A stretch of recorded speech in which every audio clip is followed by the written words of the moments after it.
Osaka.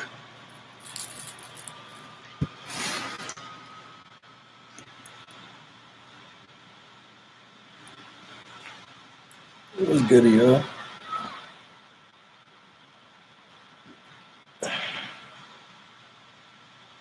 So I'm trying to figure out. Artemis is my sister. Artemis is my sister. No, Artemis is. I'm trying to figure out. Artemis is my sister, and two, I'm my sister. Running back.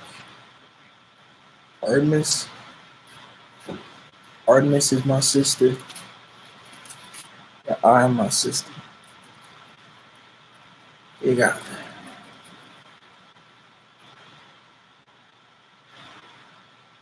that.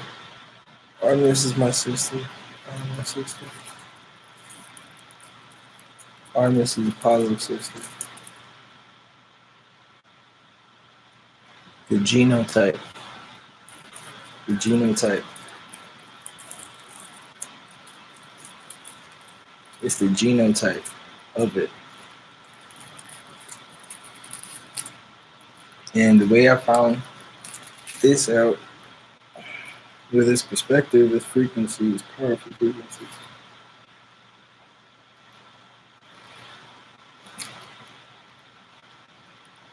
Along the way, I figured it out.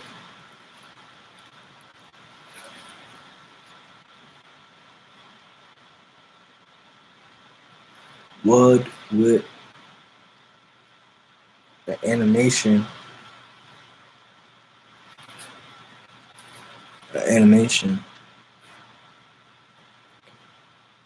So I figured it out with the animation. Artemis has to be an aspect of the inner S basics. The inner S. It's a specific genotype. Look like me. Copper color, copper brown, auburn. I usually describe it as auburn, amber auburn, Samoan. Kind of like a Filipino Hawaiian, Mexican.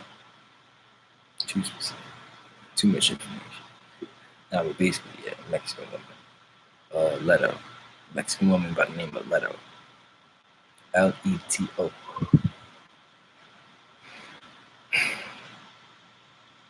And then there's also Hera.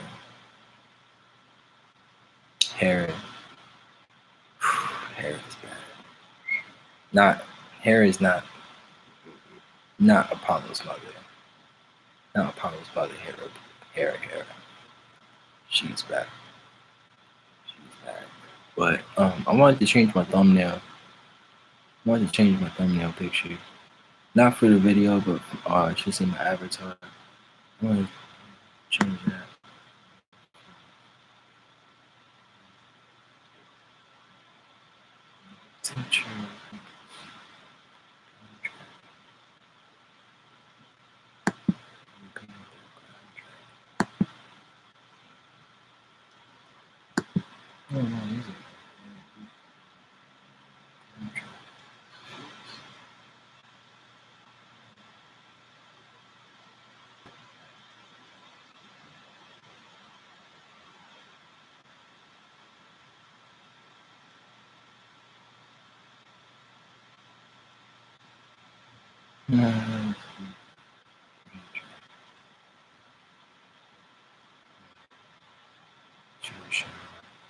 I knew if I type in spiral, what happens?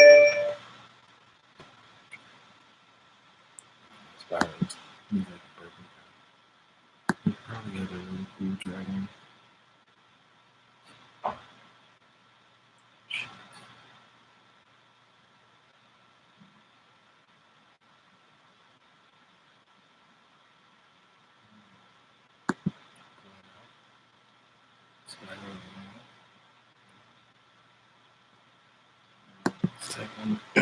Let's type in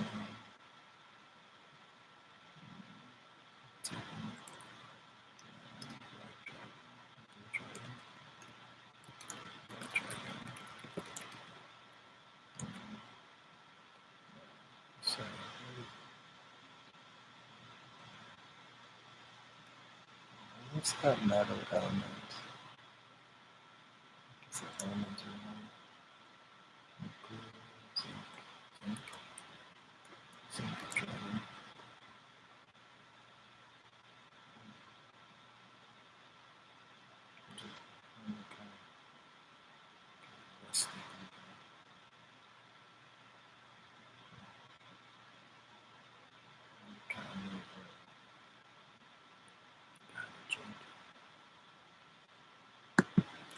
Something to do with green dragon. Like, I didn't see any Pokemon.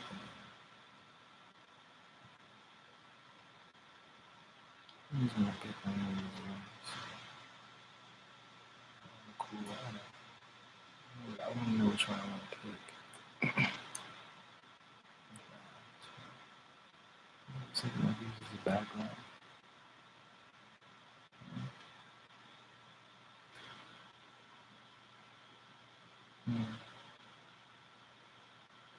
Fuck it. I'm just gonna do it. But yeah, fuck it. Peace, peace, peace, peace, peace, peace, peace, peace, peace, peace, peace.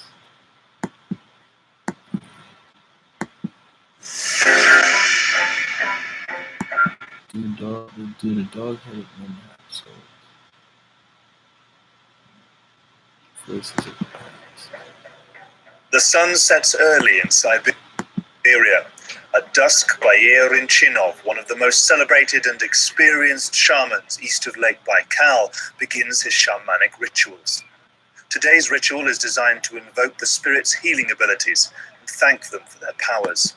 At one point during the ritual, a spirit penetrating Bayer's body is expected to help the shaman deal with people's issues as well as heal them.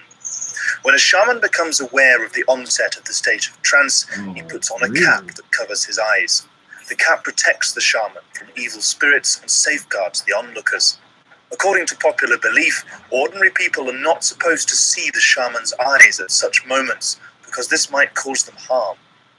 Then the shaman's crown comes into play.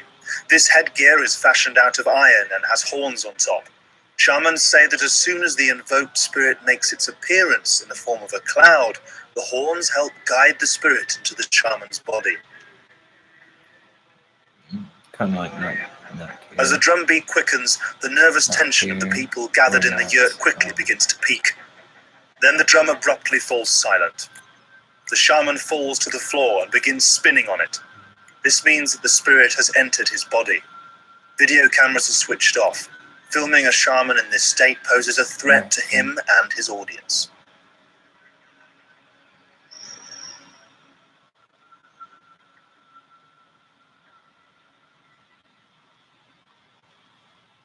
Work at the Russian Academy of Sciences is drawing to a close. Valentina Haritonova, head of the unit for the study of shamanism, is inspecting the new exhibits displayed at the Institute's Ethnographic Museum. They have been supplied by scientists. This is mad long. I'm not gonna fry. Switch it. The bot that is running. Warning, botting is against game rules, and no matter what's said in this video, if you bot, there's a chance that you can be banned. Leave a like if you enjoy the video.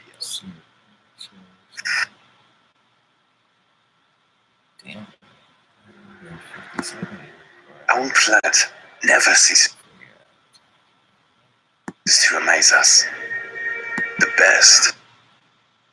I think I'm up to 6 accounts that have been botted that are all over 2,000 total at this point. And this is using the mobile bot or the regular? Both. Our community in general, Agex will their bot banning phase once a month or whatever it is, and they ban a whole bunch of accounts, and we may get hit with 3 or 4 people that get caught. Out of how many? Out of 400 active users at the moment.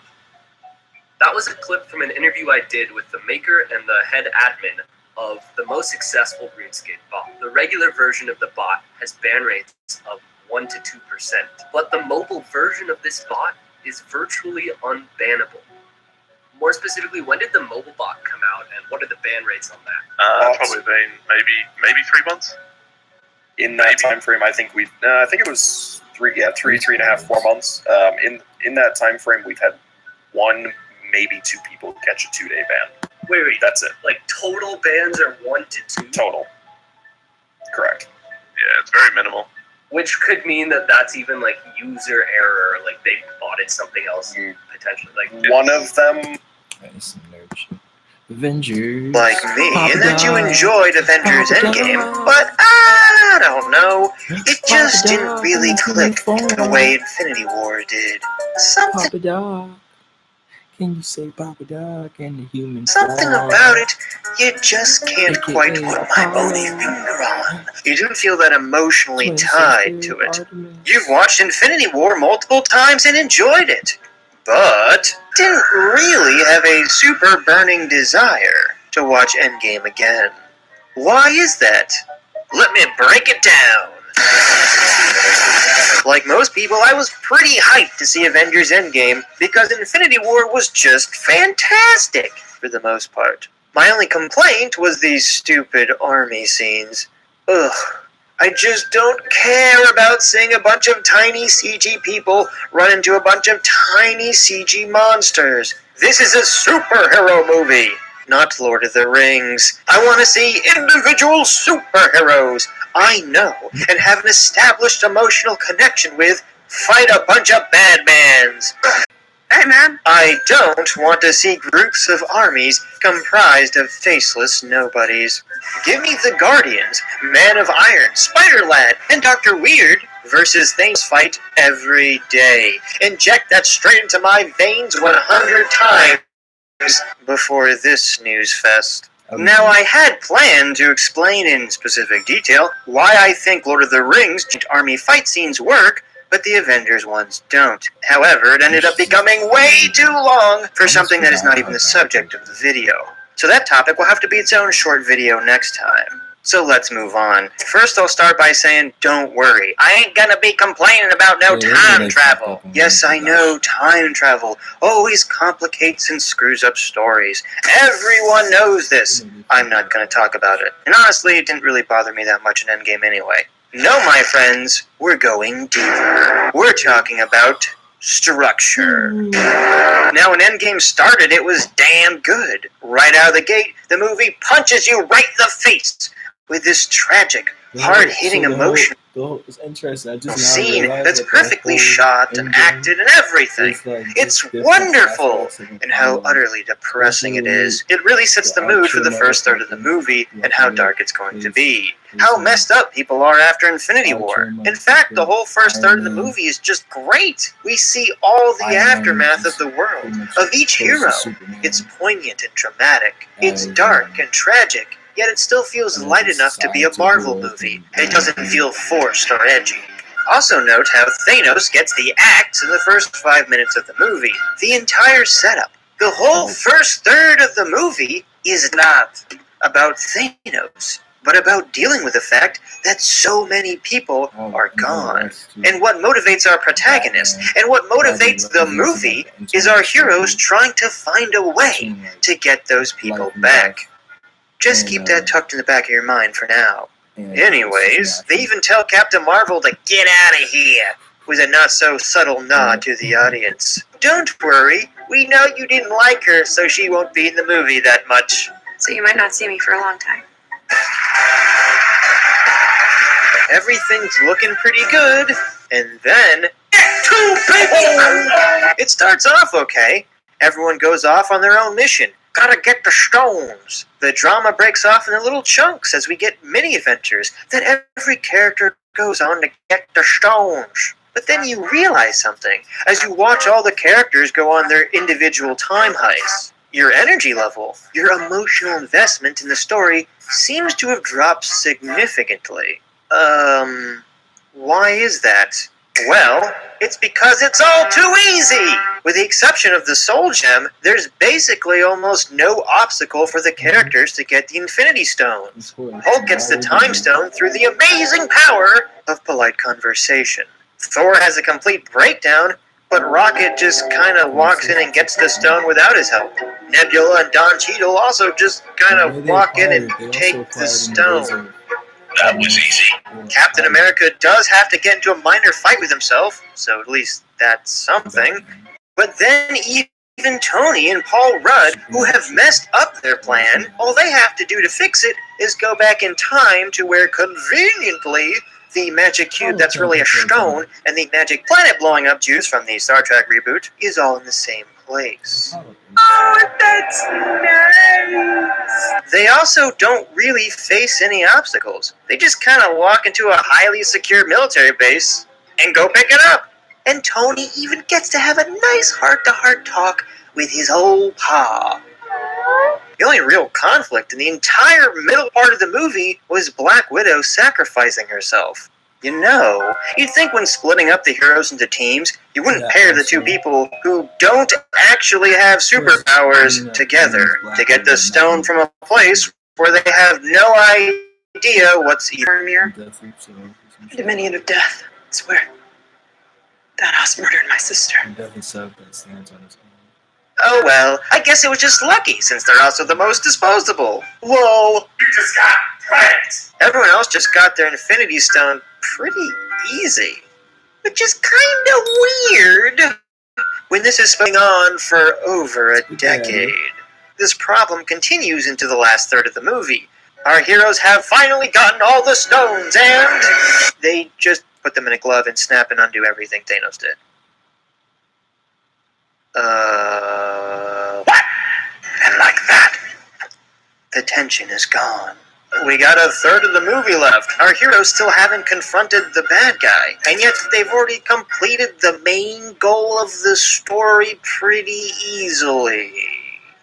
What's going on here? See, look at Thanos making that awkward smile. Even he's like, "You done goofed, Marvel!" And then after they saved everyone, then Thanos shows up. And then they have to get into a big fight. But honestly, all the emotional weight has already been drained from the conclusion. Our heroes have already accomplished their goal. The fight with Thanos feels kind of like that final video game boss fight, where after you complete the quest you've been on the entire... I'm not even gonna lie, I type forgot how, whatever I just looked at and did things. I'm about to cut out. Peace. Thanks for watching and listening.